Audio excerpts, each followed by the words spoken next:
Canada is considered one of the best countries for crypto business due to its business climate and clear regulation.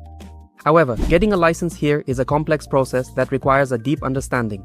Our lawyers have prepared the key points you need to know before applying for a crypto license in Canada. So in Canada, the cryptocurrency sector is regulated by Fintech. This is the Financial Transactions and Reports Analysis Center of Canada.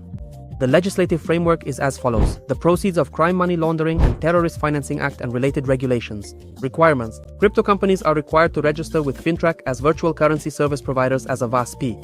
This is an abbreviation for Virtual Asset Service Provider, meaning a provider of virtual asset services and strictly comply with anti-money laundering and terrorist financing rules.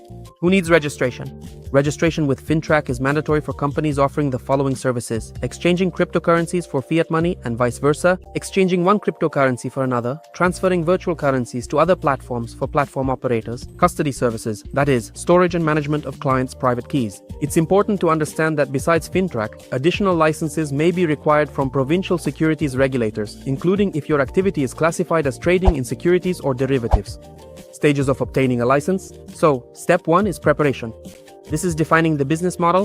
You need to clearly formulate and describe your services. Next, create a company, register a legal entity, develop a compliance policy program.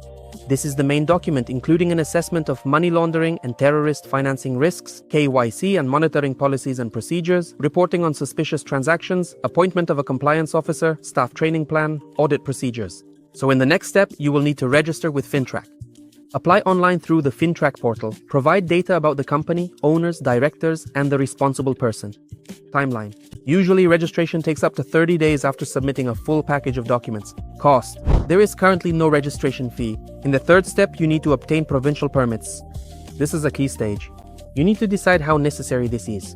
You have to find out if your business falls under the category of a securities or derivatives dealer. This is very likely if you offer trading in financial derivatives on cryptocurrencies, for example, futures or options. Operations with crypto assets that can be classified as securities, for example, yield-bearing stablecoins or certain types of tokens.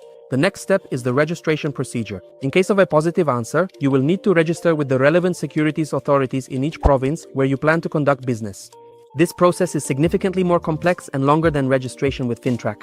Basic requirements for compliance with legislation: you need to conduct client identification, the so-called KYC procedure. This is a mandatory procedure for establishing the identity of clients, collecting information about the source of their funds.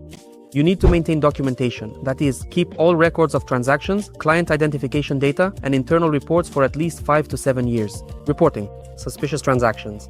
You must report them within 30 days from the moment of identifying suspicions. Large transactions. Reporting on cash or cryptocurrency transactions of 10,000 Canadian dollars or more, completed within a 24-hour period. International electronic transfers. Reporting on transfers from 1,000 Canadian dollars. Appointing a compliance officer. This is a mandatory procedure. You must ensure you have a compliance specialist on staff. Timeframes and financial costs. Regarding timelines, Fintech alone takes from 1 to 3 months, including the development of compliance regulations. Provincial licenses take 6 to 18 months, depending on your business model's complexity and the level of interaction with regulators. Speaking of costs, we can note that legal consulting services can range from 50,000 to 200,000 Canadian dollars. Technological solutions for KYC and anti-money laundering.